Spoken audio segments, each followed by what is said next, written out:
Investments in securities market are subject to market risks. Read all related documents carefully before investing. Registration granted by SEBI and certification from NISM in no way guarantee performance of the intermediary or provide any assurance of returns to investors. The securities quoted are for illustration only and are not recommendatory. SEBI Reg number INH 000010335. Hello everyone, welcome to our show chart पे चर्चा। इस show में हम बताएंगे कि आज Nifty ने किस तरीके से परफॉर्मेंस दी। बाकी सेक्टर्स के बारे में बात करेंगे, जैसे कि पीएसयू सेक्टर के बारे में, आईटी के बारे में, फार्मा के बारे में, उसके लेवल्स भी आपको बताएंगे और आगे हम क्या एक्सपेक्ट कर सकते हैं उसके बारे में भी बात करेंगे। अगर आज की बात करें, निफ्टी एक रोलर कोस्टर राइड में था। सुबह उसने काफी लो लगाया, 23,300 के आसपास का लो था। वहीं से रिकवर करते हुए 23,649.95 पे क्लोज दिया।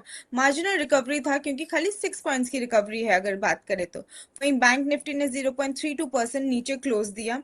अगर हम सेक्टर्स की बात करें, आईटी, फार्मा और पीएसयू बैंक और प्राइवेट बैंक में हमने पॉजिटिविटी दिखी। वही हम ऑटो और एनर्जी सेक्टर की बात करें, वहां हमें नेगेटिव रिटर्न्स दिखे। ऑटो में 1.71% से नीचे था। वही एनर्जी की बात करें तो 0.75% से नीचे था। अगर हम आईटी की बात करें, जो इतने दिनों बाद फाइनली ग्रीन में ट्रेड होता हुआ नजर आया, उसने 2.43% से अपसाइड दिखाया। अब इस रोलर कोस्टर का रीजन क्या था? देखिए, हम सभी को पता है कि किस तरीके से आईएनआर जो है वो कंटिन्यूसली वीक होता जा रहा है और यही कारण है जिस वजह से हमने निफ्टी को मॉर्निंग में हमें इतना डिप आते हुए दिखा। वहीं से बार्गेन बाइंग के चलते हमने निफ्टी में रिकवरी दिखी, क्योंकि निफ्टी का एक सपोर्ट से, टेक्निकल सपोर्ट से उसने थोड़ी रिकवरी दिखाई। बट हाउएवर सिनेरियो जो है अभी भी वीक ही नजर आ रहा है, क्योंकि आईएनआर में कोई सुधार होता हुआ नजर नहीं आ रहा। 96 के ऊपर ट्रेड कर रहा है। वहीं जो जियोपॉलिटिकल टेंशन है which is still continuing, Iran ने फिर से यूएई पे अटैक किया उनके न्यूक्लियर पावर प्लांट में। इससे चलते कि क्रूड ऑयल प्राइसेस $100 के ऊपर ट्रेड करते हुए नजर आई, डब्ल्यूटीआई में भी और ब्रेंट में भी। ब्रेंट में 111 के आसपास ट्रेड कर रहा था। वही डब्ल्यूटीआई की अगर बात करें तो डब्ल्यूटीआई में $102 के आसपास अभी भी ट्रेड कर रहा है और एमसीएक्स में भी 10,200 के आसपास ट्रेड करता हुआ नजर आ रहा है। इसी कारण से हमने निफ्टी को आज एक रोलर कोस्टर राइड में देखा। अब हमारे in house expert Naresh sir बताएंगे कि किस तरीके से हम आगे निफ्टी को परफॉर्म करता हुआ देख सकते हैं। Over to you sir.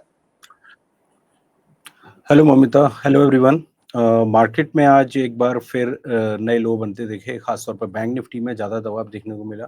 तो वहीं निफ्टी अगर हम प्रीवियस वीक के लो देखें, उसके आसपास ही ट्रेड करती हुई दिखी। तो पहले एक बार ग्लोबल मार्केट को देख लेते थे कि आज ग्लोबल मार्केट देखें तो यूएस फ्यूचर्स, यूरोपियन फ्यूचर्स और बाकी एशियन मार्केट सभी नेगेटिव टेरिटरी में थे। वो भी एक सेंटीमेंट वीक बना हुआ था, उसको देखते हुए गिफ्ट निफ्टी में दबाव देखा जा रहा था। साथ ही साथ चाइना का इंडस्ट्रियल प्रोडक्शन और रिटेल सेल्स दोनों डिक्लाइन होके आए, तो वो भी एक एशियन मार्केट में वीकनेस का कारण था, तो वहाँ से दबाव देखा जा रहा था।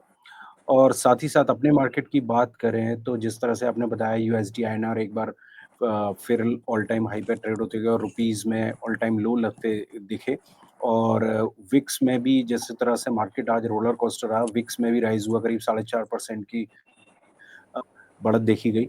और साथ ही साथ जो मेन फैक्टर है क्रूड ऑयल, आज वहाँ पर फिर तेजी देखी गई और 102 से ऊपर सस्टेन रहा डब्ल्यूटीआई क्रूड ऑयल। तो ये दो तीन फैक्टर जो हैं वो लगातार मार्केट को दबाव में बनाए हुए हैं। अब नेक्स्ट डे मार्केट कैसा रह सकता है, वो हमें टेक्निकल क्लूज देखने को मिल सकता है। टेक्निकल चार्ट पर एनालाइज करते हैं। तो सबसे पहले निफ्टी को लेते हैं। देखिए, निफ्टी में जहां हमने लास्ट वीक साफ इंडिकेशन था कि मार्केट में दबाव देखने को मिलेगा और अगर कोई रिकवरी आती भी है तो वो एक शॉर्ट कवरिंग के काउंट होगी। और हमने 2 दिन एक रिकवरी देखी और 23,800 का लेवल जो हमने इंडिकेट किया था कि जब तक इससे ऊपर प्राइस नहीं टिक रहे हैं, मार्केट में फिर सेलिंग देखी जा सकती है, और वैसे ही देखने को मिला। और 50 डेली मूविंग एवरेज से प्राइस रेजिस्टेंस लेके डिक्लाइन देखे। लेकिन आज प्राइस जहां दबाव में तो थे, लेकिन लोअर साइड में जो प्रीवियस वीक जहां से सपोर्ट लिया था 23,262 का, तो लगभग 23,300 के आसपास से प्राइस घूमते हुए दिखे हैं। तो कल के लिए भी ध्यान रखें, जो सपोर्ट जोन दिख रहा है वो 23,270 का है। प्राइस कल के लिए अगर जब तक इससे ऊपर टिके हुए हैं, हम एक्सपेक्ट कर सकते हैं कुछ शॉर्ट कवरिंग आ सकती है, जैसे आज देखने को मिला। हायर साइड में कहाँ से स्ट्रांग हो सकता है? 23,800 मेजर हर्डल है। प्राइस जब इससे ऊपर टिकना स्टार्ट होंगे तो फिर आगे की तेजी स्टार्ट हो सकती है, जो कि 50 डीएमए का लेवल है। और उसके बाद जो हर्डल दिखता है वो करीब 24,050 का है। वहाँ अगर प्राइस ब्रेकआउट हो जाते हैं तो फिर और तेज़ी देखने को मिल सकती है। फिलहाल प्राइस अभी भी मेजर मूविंग एवरेजेस से नीचे हैं और जब हर्डल क्रॉस होंगे तब स्ट्रेंथ दिखेगी प्राइस में, तभी कुछ ट्रेंड चेंज होने की उम्मीद लग रही है। तो नेक्स्ट डे के लिए 23,270 और 23,800 इम्पोर्टेंट लेवल है और नेक्स्ट डे एक्सपायरी भी है, तो उसको देखते हुए ये लेवल काफ़ी इम्पोर्टेंट होने वाला है। अब बात करते हैं बैंक निफ्टी। देखिए बैंक निफ्टी में आज जिस तरह से निफ्टी ने अपने प्रीवियस वीक के लो नहीं तोड़े, लेकिन बैंक निफ्टी में ब्रेकडाउन होते हुए दिखे प्रीवियस वीक के लो। जहाँ प्रीवियस वीक में ये करीब 53,000 से नीचे नहीं देखा जा रहा था। लगातार 191 का सपोर्ट 190 लेवल का सपोर्ट लेकर 53,190 का, वहाँ से रिकवरी देखी गई थी और 2 दिन रिकवरी के बाद फिर आज हमने एक बार डिक्लाइन देखी है। और प्राइस जो प्रीवियस जो गैप था हमने जो अप्रैल में गैप बनते देखा था, लगभग उसी ज़ोन को टेस्ट करके मार्केट में रिकवरी देखी गई। तो वो ज़ोन है 23 सॉरी 52,710 का लेवल, यानी कि 52,710 कल के लिए इम्पोर्टेंट लेवल है। यहाँ पर जो रिकवरी दिखी है ये अभी शॉर्ट कवरिंग देखी जा रही है। जब तक 1-2 दिन सस्टेन नहीं हो रहे, पॉजिटिव क्लोज़ नहीं आ रहे, इम्पोर्टेंट हर्डल नहीं ब्रीच हो रहे, अभी ट्रेंड इंटैक्ट है डाउनसाइड के लिए। लेकिन हायर साइड में जो मेजर हर्डल है, आपको वो ध्यान रखना है 54,450 आने वाले दिनों में जब तक इस लेवल से ऊपर प्राइस नहीं टिके, ज़्यादा स्ट्रॉन्ग नहीं है। नेक्स्ट डे के लिए कौन सी इम्पोर्टेंट सपोर्ट है? नेक्स्ट डे के लिए जो इमीडिएट सपोर्ट है वो 52,710 और उसके बाद 350 हायर साइड में जो हर्डल दिख रहे हैं वो 53,850 एंड 54,450 जो कि मैंने वीकली लेवल आपको बताया भी है। प्राइसेज़ अभी भी मेजर मूविंग एवरेज 21 डीएमआ, 50 डीएमआ और 200 डीएमआ सभी से नीचे चल रहे हैं। तो ट्रेंड अभी भी थोड़ा-सा वीक ही लग रहा है। पर इस बीच में जैसे मैंने लास्ट वीक भी बोला था कि लोअर साइड से रिकवरी देखी जा सकती है, वो आज हमने भी देखी है और हो सकता है कल भी ऐसा देखने को मिले। लेकिन ट्रेंड जब तक स्ट्रॉन्ग नहीं है, जब तक 54,450 से ऊपर प्राइस नहीं आ रहे हैं। थैंक यू सर निफ्टी और बैंक निफ्टी के बारे में बताने के लिए। अब हम थोड़ा निफ्टी आईटी के बारे में बताएंगे क्योंकि हमने देखा है पिछले कुछ टाइम से हम निफ्टी आईटी में लगातार गिरावट देख रहे थे और हमने इसके बारे में काफ़ी बार चर्चा भी करी है और फाइनली इसको शायद थोड़ा सपोर्ट मिलता हुआ दिख रहा है 27,000 के आसपास। अब इसने 2 दिन से थोड़ा अपसाइड दिखाया है। अब आप सर इसमें क्या देख रहे हैं? देखिए, आज जहाँ मार्केट को जो सपोर्ट मिला था, वो निफ्टी आईटी इंडेक्स से मिला। निफ्टी के जो आईटी के स्टॉक्स थे, वो आज अच्छी तेज़ी में थे और आईटी इंडेक्स करीब 2% की बढ़त के साथ देखा गया। काफ़ी दिनों बाद एक तेज़ी देखी गई है, लेकिन अभी भी ये नहीं भूलना चाहिए कि जो मेजर ट्रेंड है, वो अभी भी इंटैक्ट है डाउनसाइड के लिए। जैसे मैंने लास्ट वीक भी बोला था कि 29,500 से जब तक ऊपर प्राइस नहीं आ रहा है, ओवरऑल जो भी शॉर्ट कवरिंग आ रही है, वो अभी रिवर्सल का साइन नहीं शो कर रही है, वो एक शॉर्ट कवरिंग है और मुझे लग रहा है हायर साइड से फिर सेलिंग प्रेशर देखने को मिल सकता है, जब तक कि 29,500 से ऊपर प्राइस नहीं आ रहे हैं। प्राइसेज़ अभी भी जो 21 डीएमआ और 50 डीएमआ का रेजिस्टेंस ले सकते हैं। हाल ही में प्राइस जैसा इंडिकेट किया था मैंने कि एक ओवरसोल्ड ज़ोन में एंटर हुए हैं। लगभग वहीं से प्राइस में निकली जैसे आरएसआई इंडिकेट कर रहा था, 30 के लेवल से रिकवरी देखी गई है। तो ये एक शॉर्ट कवरिंग है जो फ्राइडे को भी हमने थोड़े गेन होते हुए देखे और आज भी हमने वहाँ 2% की तेज़ी देखी गई। तो ये शॉर्ट कवरिंग रैली जो बन रही है तो ये शॉर्ट कवर हो रहे हैं। बाकी मेजर ट्रेंड अभी भी मुझे वीक लग रहा है जब तक 29,500 से ऊपर नहीं आ रहे हैं। तो निफ्टी आईटी अभी भी वीक है, थोड़ा ब्रीदर लेते हुए नजर जरूर आ रहा है but it is yes. Still weak जैसे कि सर ने बोला।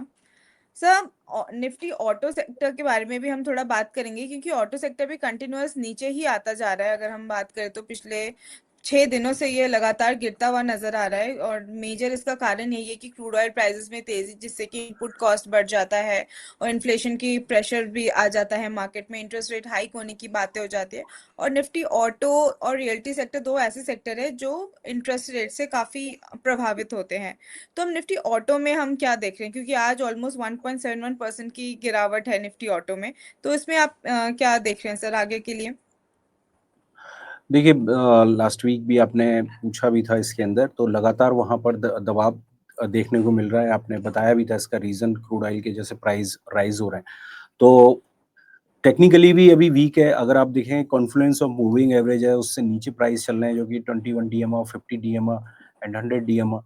तो प्राइसेस इससे नीचे लगातार बने हुए हैं, पर हाल फिलहाल में जहाँ प्राइस अगर आज रुके हैं, वो प्रीवियस जो रेंज थी यानी कि 25,400 के आसपास की, जो कि हमने अप्रैल में लगते देखे थे लो, प्राइस लगभग वहीं पर आके रुके हुए हैं।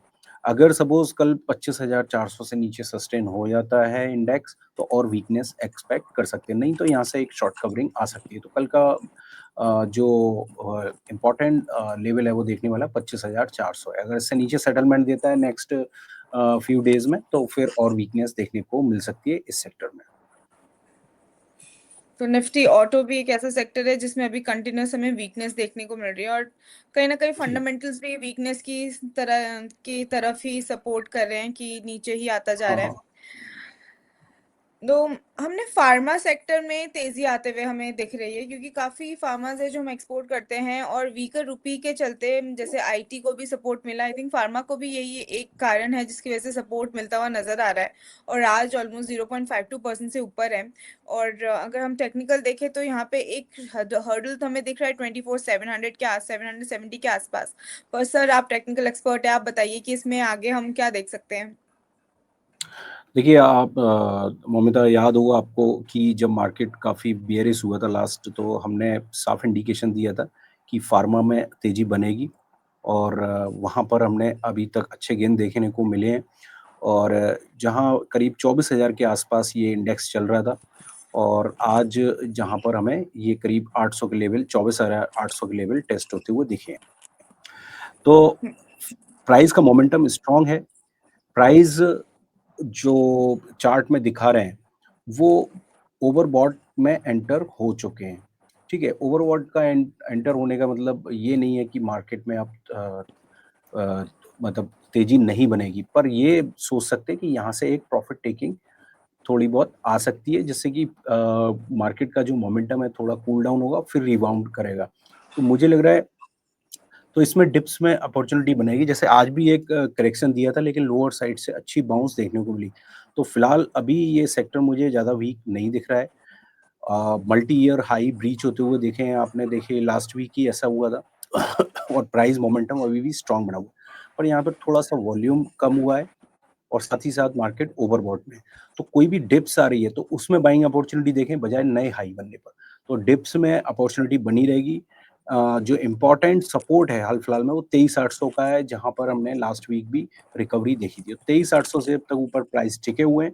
अगर डिप्स आती है, तो वो एक फिर रिबाउंड होते हुए प्राइस देखेंगे। तो जो भी पुल बैक आता है, हमें उसमें अपॉर्च्युनिटी देखनी चाहिए इस सेक्टर में। ओके, थैंक यू सर इसके बारे में इतना सारी जानकारी देने के लिए हमें निफ्टी फार्मा के बारे में। अब हम बात करते हैं निफ्टी पीएसयू बैंक के बारे में। पीएसयू बैंक ने आज 1.92% की गिरावट देखी और गैप डाउन ओपनिंग हुई थी। हाउएवर आज के जो डे का लो था उस वहां से हमें रिकवर करते हुए देखा, 7,809 का लो था, वहां से रिकवरी देखी। बट ट्रेंड अभी ओवरऑल वीकनेस ही दिखाई दे रहा है। तो आप इसमें क्या देख रहे हैं, क्योंकि हमने देखा निफ्टी शायद ऊपर था पर निफ्टी बैंक निफ्टी की बात करें तो ओवरऑल इंडेक्स जो था वो नीचे ही था और पीएसयू बैंक में हमने लगभग 2% की गिरावट है। तो इसमें हम आगे क्या देख सकते हैं। देखिए जैसे प्राइस एक्शन ओवरऑल दिखा रहा है, वो वीक दिखा रहा है। जहाँ हमने 14th को एक रिकवरी देखी थी, लेकिन आप चार्ट में देखेंगे तो लगातार ये 200 डीएमए को रजिस्ट करता हुआ प्राइस में और पिछले 2 दिन से यानी कि फ्राइडे और आज मंडे को लगातार गिरावट देखी गई है। और इसने साथ ही साथ दो जो 30 मार्च को जो लो लगे थे, वो आज ब्रीच होते हुए दिखे हैं। और जो बैंक निफ्टी में दबाव दिखाया है, वो खास तौर पे पीएसयू बैंक का दिखा है। तो पीएसयू बैंक अभी भी दबाव में है। कोई भी डिप्स आ रही है या उसमें अपॉर्च्युनिटी ना देखें, मुझे लग रहा है अभी इसको अवॉइड करना चाहिए बाइंग के लिए। क्योंकि ओवरऑल स्ट्रक्चर अभी वीक बना हुआ है। मेजर मूविंग एवरेज से प्राइस अभी ब्रेकडाउन लिए हुए हैं, जैसे कि 200 डीएमए से प्राइस नीचे सस्टेन है और वॉल्यूम भी काफ़ी ऐड हुआ है आज। और उसको देखते हुए मुझे लग रहा है अगर कोई शॉर्ट कवरिंग आती भी है, तो उस शॉर्ट कवरिंग को अवॉइड करना चाहिए। अगर शॉर्ट टर्म के लिए कोई ट्रेड करते हैं वो बात दूसरी है, लेकिन अभी जब तक इसका स्ट्रक्चर चेंज नहीं हो रहा है, यानी कि बियरिश जो स्ट्रक्चर है वो बुलिश में कन्वर्ट नहीं हो रहा है, तो उस तब तक तो मुझे लगता है इसको अभी अवॉइड करना चाहिए, वेट एंड वॉच में रखना चाहिए। Okay sir, thank you so much. आज हमने बहुत सारे सेक्टर के बारे में बात करी, PSU, IT, pharma, auto sector और निफ्टी और बैंक निफ्टी तो हम हमेशा टच करते ही हैं। वही हम एक बार आईएनआर की तरफ ज़रूर देखेंगे क्योंकि हम देख रहे हैं आईएनआर कंटिन्यूअसली नीचे वीक ही होता जा रहा है और it is now has become the worst performing currency in the Asian market में सबसे वर्स्ट परफॉर्मिंग करेंसी हो चुकी है। और हम देख रहे हैं कि लगातार एक हफ्ते से ये बढ़ता ही जा रहा है, हायर हाइज बनाता जा रहा है और आज का अभी तक का हाई है 96.39। तो ये क्या 100 टच करने की तैयारी है कि यहाँ पे थोड़ा ब्रीदर देखेंगे, क्योंकि जैसे आपने पिछले उसमें भी बोला था कि यहाँ पे जो है अभी कोई डाउनसाइड दिख नहीं रहा। तो अभी भी क्या वही चीज कंटिन्यू है, क्योंकि आरएसआई में जैसे हम देख रहे हैं कि ओवरबॉट जोन की तरफ जाता जा रहा है। तो इसमें आप क्या देख रहे हैं करेंसी में? देखिए, फैक्टर्स जैसे आप डिस्क्राइब भी करते आए हुए हैं, वो तो अलग मैटर है कि फंडामेंटल फैक्टर जो चल रहे हैं। लेकिन अगर हम केवल चार्ट देखें, तो चार्ट में साफ इंडिकेशन मिल रहा था, जैसे कि बुलिश ब्रेकआउट हुआ था लास्ट वीक और राइट। जो कंसोलिडेट था पिछले, अगर मैं मार्च में जो हाई लगे थे, वो ब्रेकआउट होते हुए देखे थे लास्ट वीक, ठीक है? और साथ ही साथ जो प्राइसेज़ हैं, वो कभी भी है ना 50 डीएमए और 21 डीएमए से अभी हाल-फिलहाल में नीचे सस्टेन नहीं हो पा रहा है। कोई डिप्स आ रही है, दोबारा तेज़ी बन जा रही है, ठीक है? लेकिन प्राइस ओवरबॉट में एंटर हो चुके हैं। तो ये कहना कि 100 जल्दी टच हो जाएगा, ये कहना थोड़ा जल्दी है।